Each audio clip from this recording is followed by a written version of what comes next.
Habaragani. Umoja. Habaragani. Umoja. Welcome, family, to the first night of Kwanzaa 2020. We're going to take you through the tradition of tonight, and we hope that through the practice of Kwanzaa and the principles, it'll bring light to our families and to our community. Tonight, our brother Makaru will give us the Tamshi La Tambiko.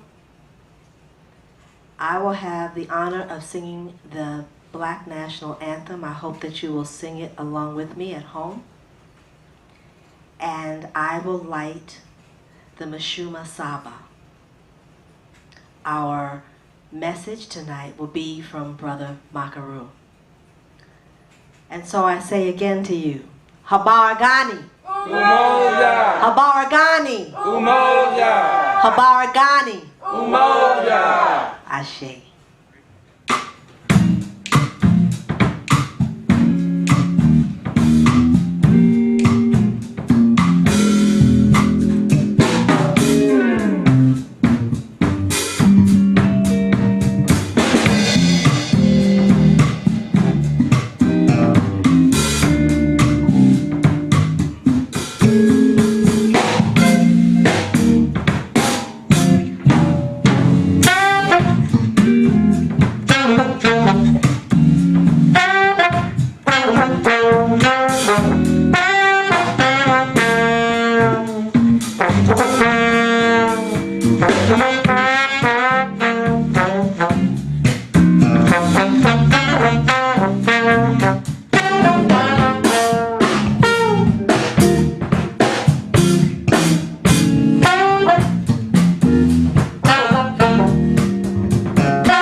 Umoja.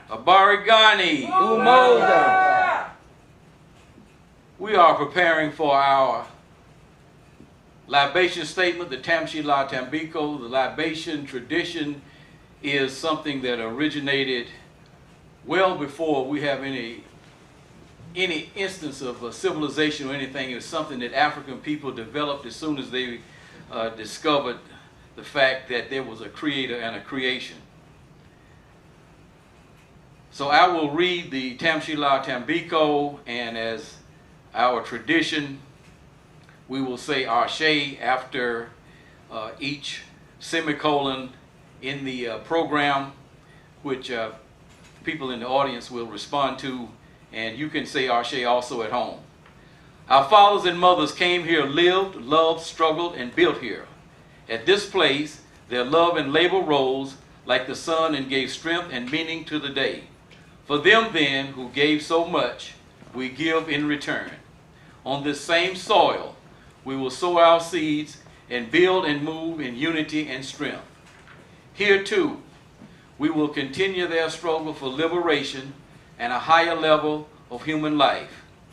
May our eyes be the eagle, our strength be the elephant, and the boldness of our life be like the lion. And may we remember and honor our ancestors and the legacy they left for as long as the sun shines and the waters flow.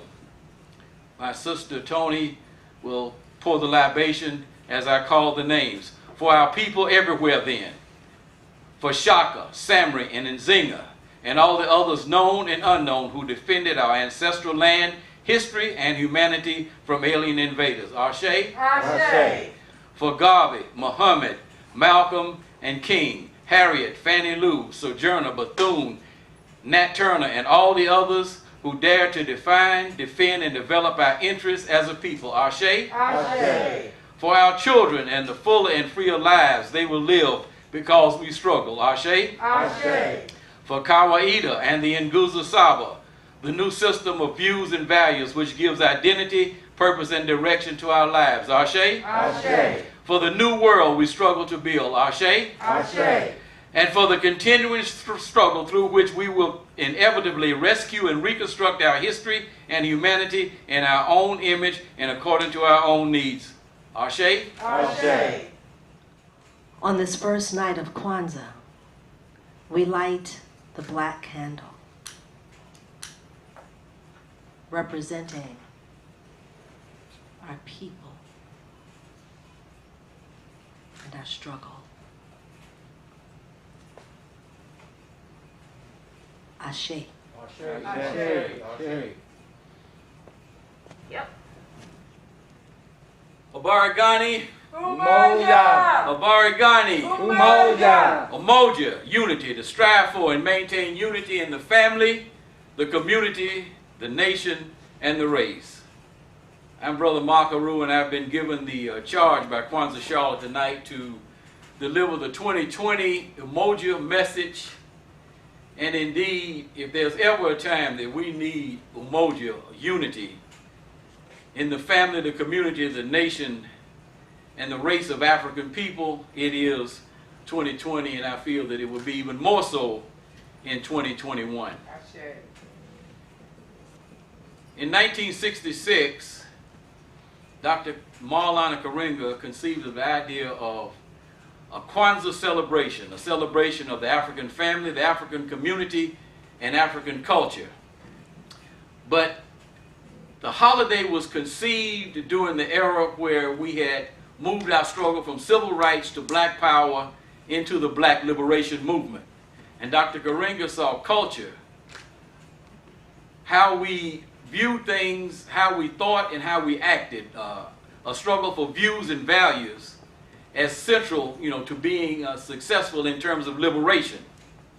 So to facilitate what he thought would be a necessary cultural revolution, he developed Kwanzaa as a way of spreading the ideas that would help facilitate it. Central to that process was the introduction of a black value system, the 7 principles that we call the Nguzo Saba, the moral minimum set of views and values that black people, African people need to rescue and reconstruct our history and our humanity. Each night of Kwanzaa, we light one candle, which tonight you saw Sister Tony light the black candle representing the principle of Umoja.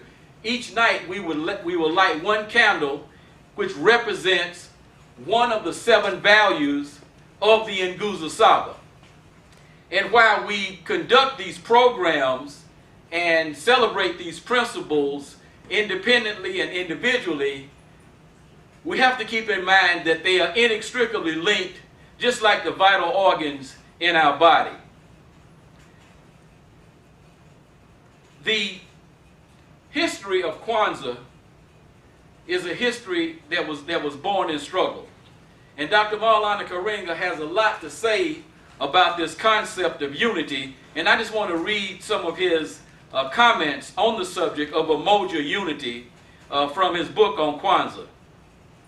Unity is both a principle and a practice of togetherness in all things and of mutual benefit.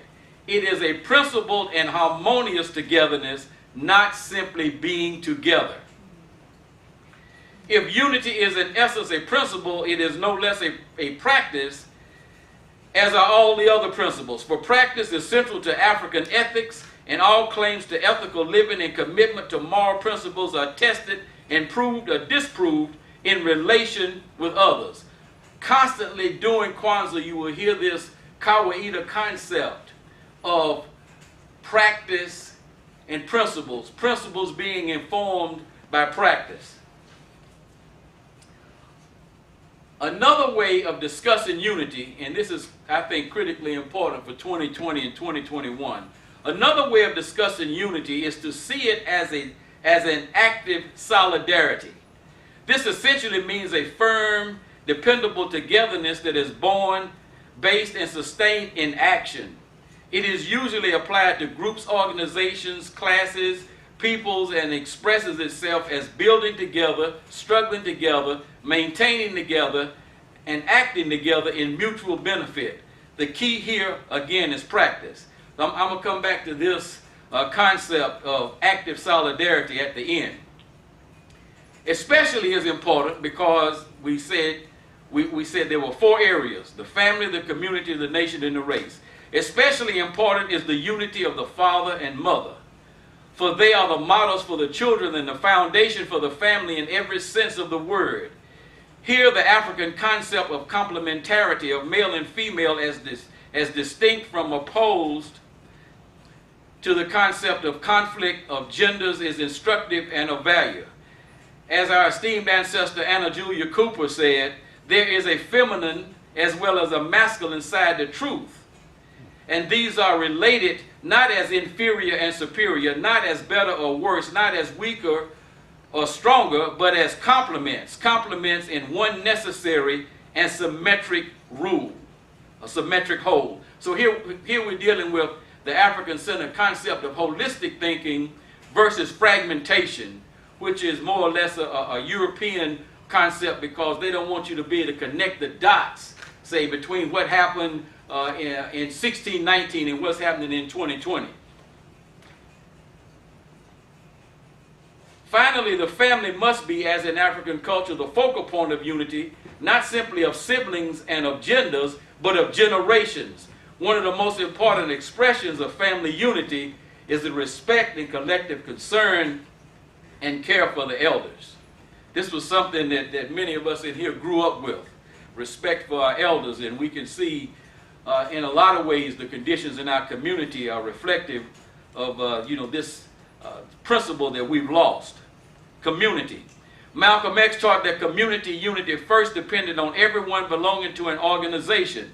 Then all organizations uniting on the basis of common interests and aspirations. Dr. Karinga calls this concept of operational unity, this concept of organizations working together even though they may have some ideological differences. Okay, finally, nation and race. The form of unity this takes is Pan-Africanism, i.e. the struggle to unite all Africans everywhere around common interests and to make African cultural and political presence on the world stage both powerful and permanent.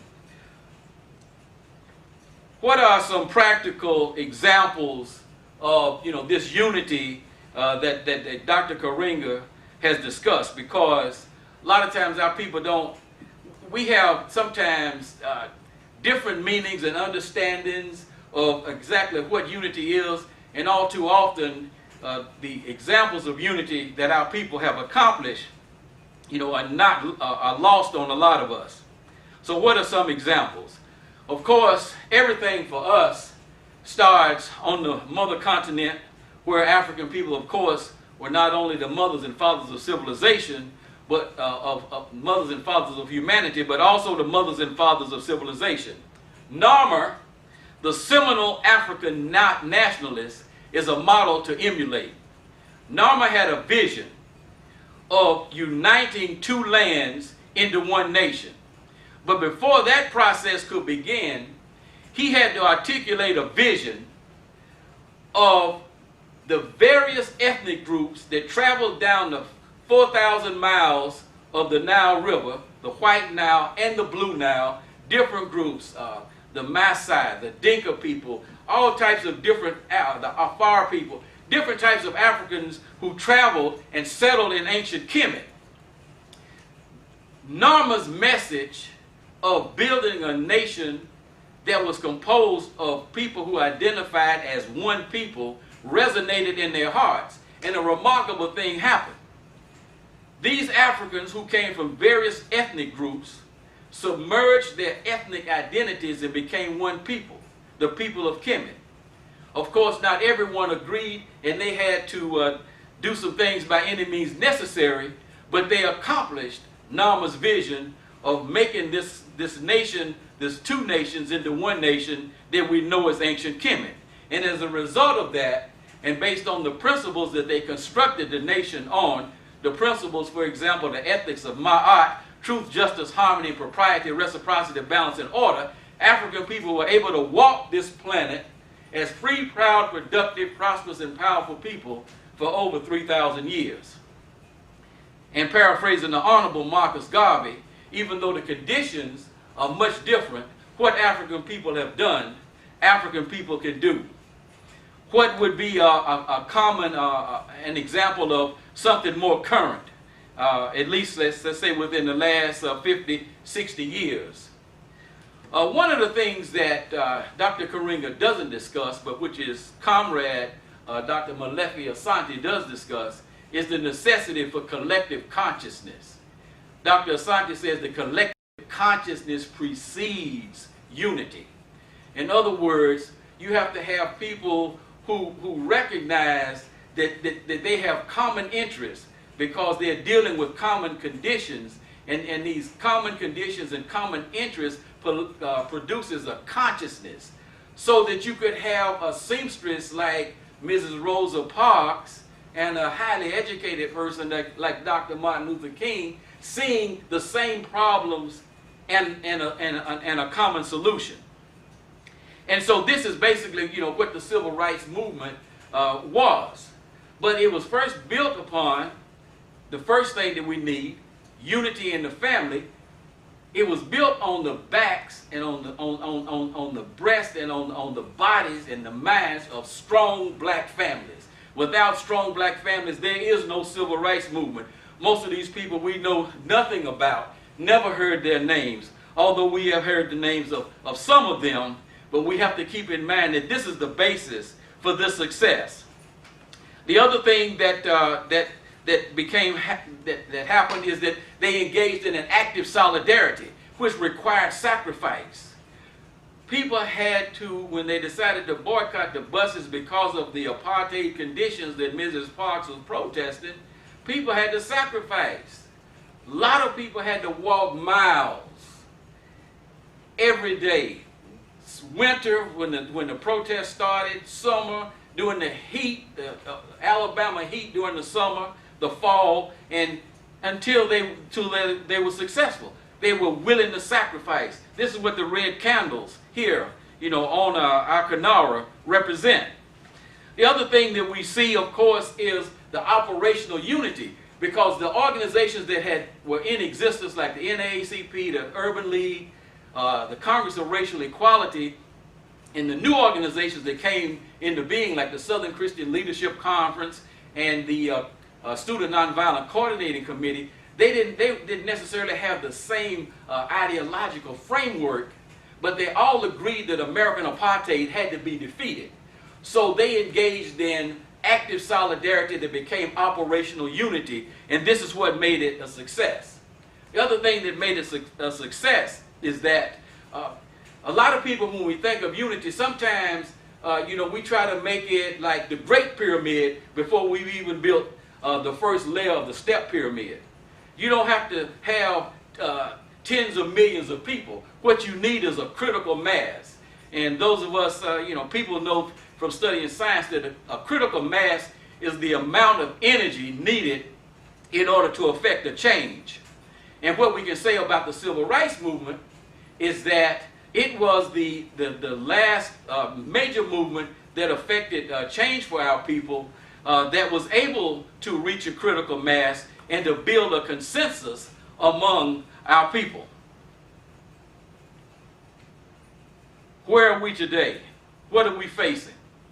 Everybody has seen this turbulent crisis that we have been dealing with in 2020.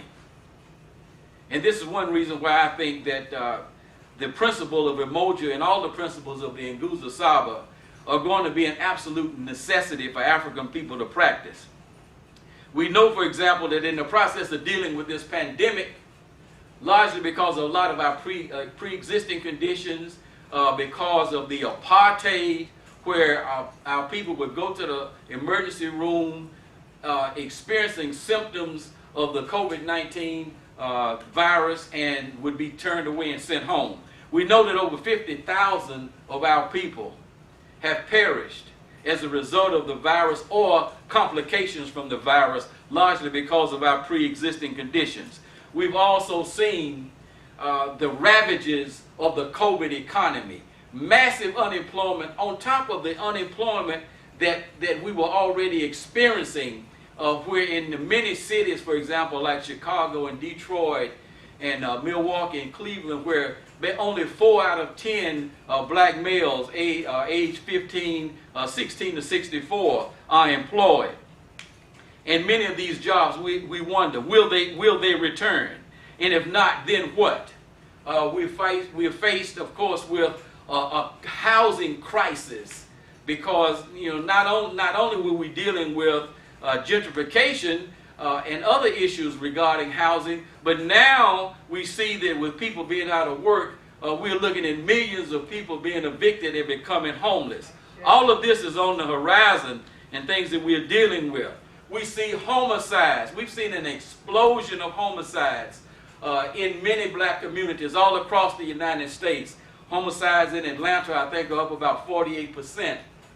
Just this week, the 30-year-old cousin of my children was gunned down right in front of his mother's home.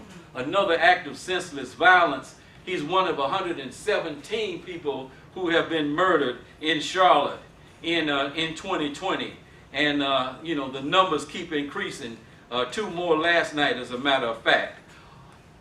You know, it's hard to imagine the stress that these families must be feeling because we're losing loved ones, sometimes elderly people, but we just did a story on African Liberation Media's Facebook page that showed the number of black males between the ages of 35 and 55 who have died from COVID-19. So this tremendous stress being created, children being shot in homes, and what are the long-term effects of you know, the increasing allostatic loads that are always that are causing us to die earlier than other people right now. We see a resurgence of white supremacy. It didn't start with the person that's in the White House right now who's on his way out. If they have to keep him and drag him or whatever, but he exacerbated it, and it, for people who study history, it's very similar to the conditions our people faced after the Civil War when there was a resurgence of white supremacy that overthrew Reconstruction and resulted in the mass lynchings of our people, mass acts of racial violence. We saw entire black communities and towns destroyed in places like Rosewood, Florida, and Tulsa, Oklahoma. These are the same mentality is emerging again. And so what do we do in the face of this? Because unlike the previous struggle, you know, a lot of the pillars of our community are much weaker. You know, particularly our families, for example, which in many instances, you know, have been under attack and have disintegrated. It's critically important for those of us who are in the struggle and who can convey a message and who have been active to continue to do that, but to reach out to others and bring more in, because in order for us to survive the coming onslaught, because you have all of these conditions, at the same time the American empire is in the process of collapsing, that's going to unleash a massive wave of barbarism. So I go back to what Dr. Karenga said regarding one of the critical aspects of Umoja. We're talking about an active solidarity. This essentially means a firm, dependable togetherness that is born, based, and sustained in action. It is usually applied to groups, organizations, classes, peoples, and expresses itself as building together, struggling together, maintaining together, and acting together in mutual benefit. That's what we need to do in 2020, for the remainder of 2020 and 2021. Ashe. Ashe. So, as a community together, we are connected. And you know what? We've been connected. No matter what someone else's history may say, we have always been connected since the beginning of time. And you know what? We always will be.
In all directions, there's really nothing left to do. Tighten up our perfection. They didn't want us to know what we know.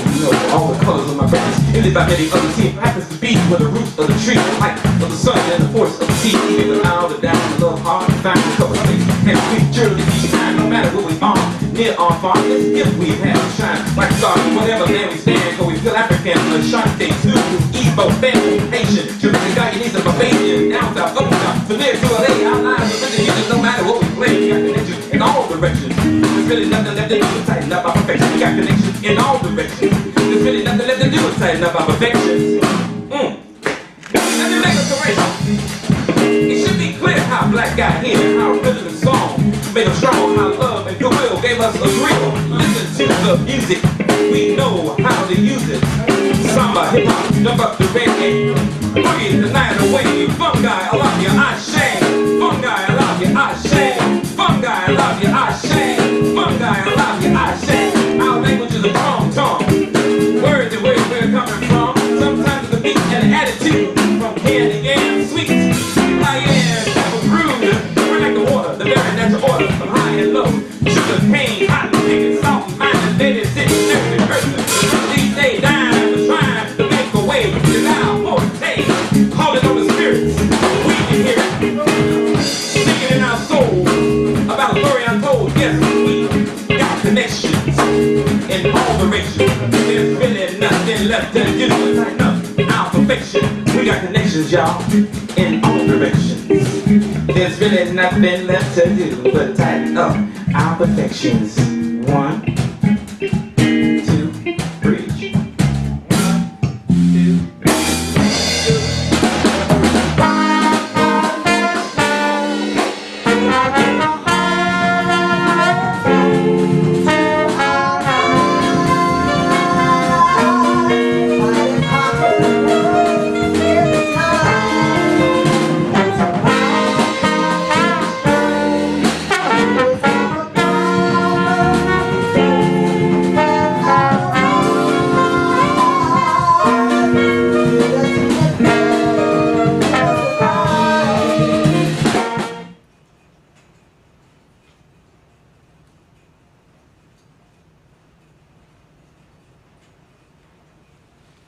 I hope you will join with me in singing the Black National Anthem.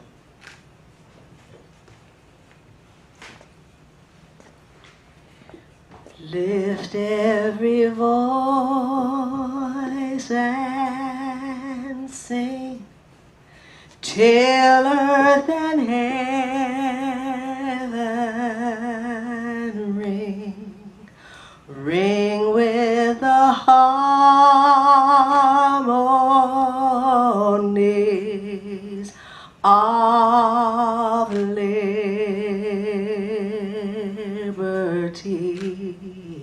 Let our rejoicing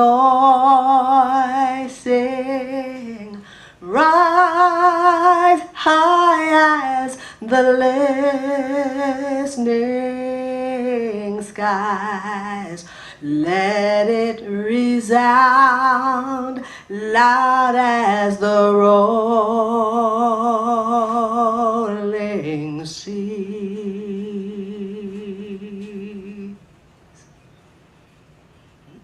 Sing a song full of the faith that the dark past has taught us. Sing a song full of the hope that the present has brought us, facing the rising sun of a new day begun. Let us us march on till victory is won. Stony the roads we've trod, bitter the chastening rod, felt in the days when hope unborn had died, yet with a steady beat had not our weary feet come to the place for which our fathers sighed.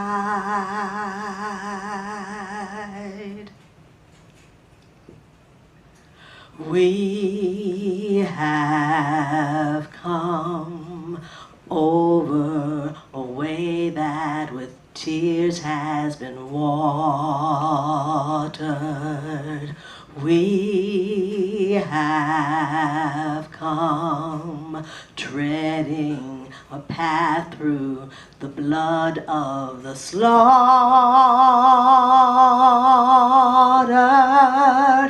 out from the gloomy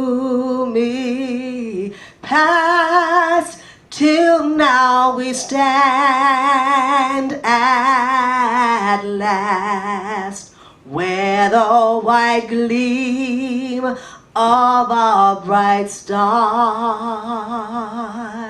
is cast.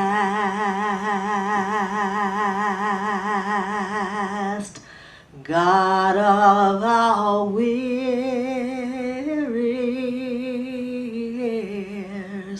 God of our silent tears, Thou who hast brought us thus far on our way, Thou who hast by Thy might led us into the light, keep us forever on the path, we pray.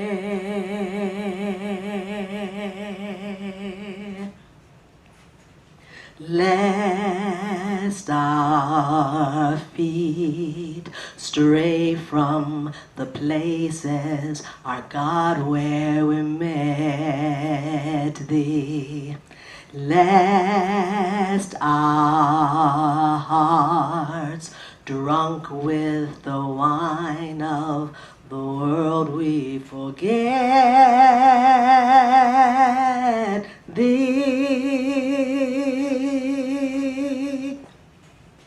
Shadowed beneath Thy hand,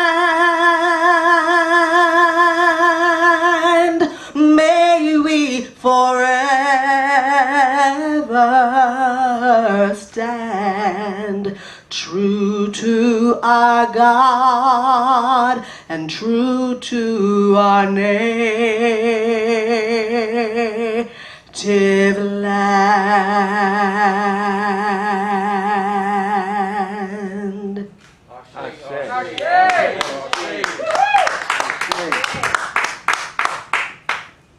As we close our first evening of Kwanzaa, I'd ask that we all join together, those of you at home, join us here in reciting the Tamshila Tutuanana, the farewell statement. And at the end of the statement, as is our tradition, I will say Harambe 7 times. And I hope you'll join me and hold that last Harambe as long as you can. and say it as loudly as you can so that all of the Charlotte community can hear us. Strive for discipline, dedication, and achievement in all you do. Dare struggle and sacrifice and gain the strength that comes from this. Build where you are and dare leave a legacy that will last as long as the sun shines and the water flows. Practice daily Umoja, Kujichagulia, Ujima, Ujama, Nia, Kuumba, and Imani. And may the wisdom of the ancestors always walk with us. May the year's end meet us laughing and stronger. May our children honor us by following our example in love and in struggle. And at the end of next year, may we sit again together in larger numbers with greater achievement and closer to liberation and a higher level of human life.